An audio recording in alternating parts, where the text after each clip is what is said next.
Your armor. It's shiny and new. Just like you. Well, I'm sure most of you gave up hope after I haven't uploaded in months. You can thank college for that, but now I'm back. Home, a VR Spacewalk is a VR game developed by the BBC, which means almost no money went into this, like every BBC project. This is very similar to the other VR game, 1943 Berlin Blitz, which is pretty much a game where you sit around in darkness on a plane. It's not very fun. Now, these games are free, however, free is not an excuse for the problems in this game, especially since the TV license pays for this, and there's so much more potential for this game. This game was released in 2017, so it does give a little room for excuses because VR games like Half-Life Alyx and Boneworks hadn't been developed yet. However, it was released after VR Chat, Pavlov, Job Simulator, Arizona Sunrise, hell, even The Lab, which were all fantastic, and this studio could have learned a lot from those games. Maybe if they learned from their mistakes and... Oh yeah, the BBC VR studio shut down after this, didn't they? Oh, they weren't salty about that at all. So the initial premise of a VR spacewalk is amazing. For technical reasons, it's also great because space is very empty, which means it's very easy for asset production and performance, while also being mind-blowing. So off the bat, the BBC team has made things very easy for themselves.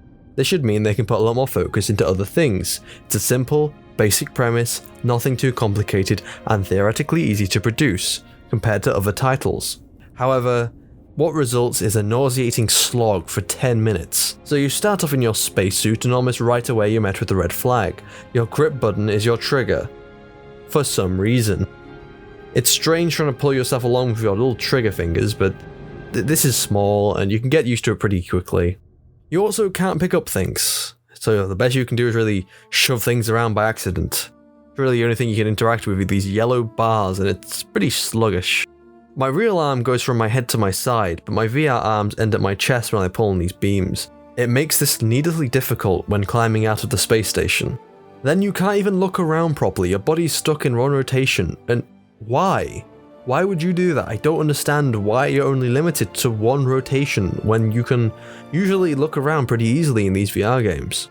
And if there's one thing this game loves, it's forcing your rotation without your control. BBC, if there's ever one rule in VR, don't do this. It's nauseating, it's bad. Stop.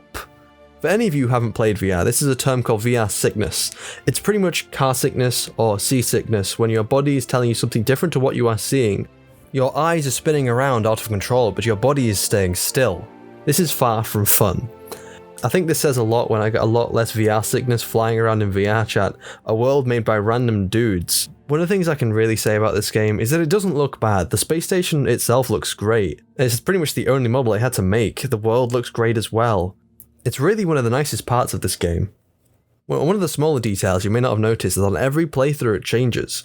Different weather patterns, different parts of the globe, and there'll even be little voice lines talking about the weather. It's pretty easy to gloss over since you're not really going to be playing this again.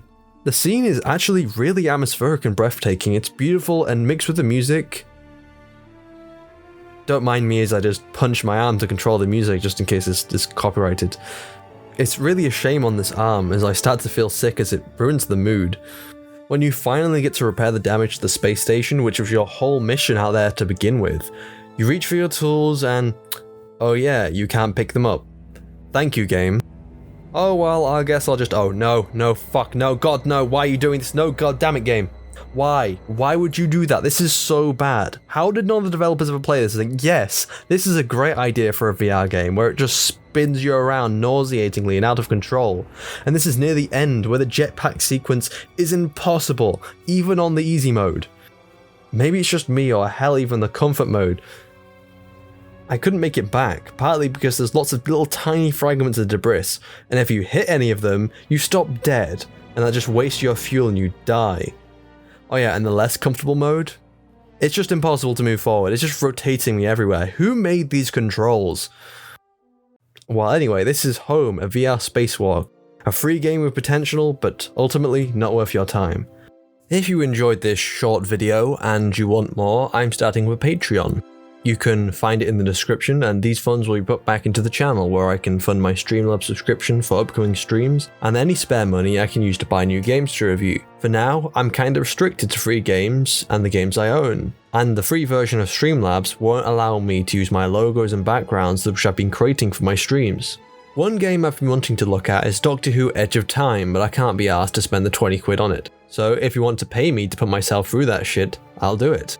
For any of you who aren't aware, I frequently appear on the Smudcasts and Literary Devil's morning nonsense streams, so if that sounds like fun, you can watch me there too. Who am I kidding? I probably nabbed you from their streams in the first place.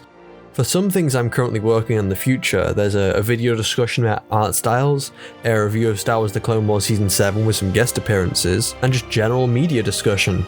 Making a video like this was just really quick and easy way to hopefully get me back into swing of making videos, so hopefully we get to see more of that.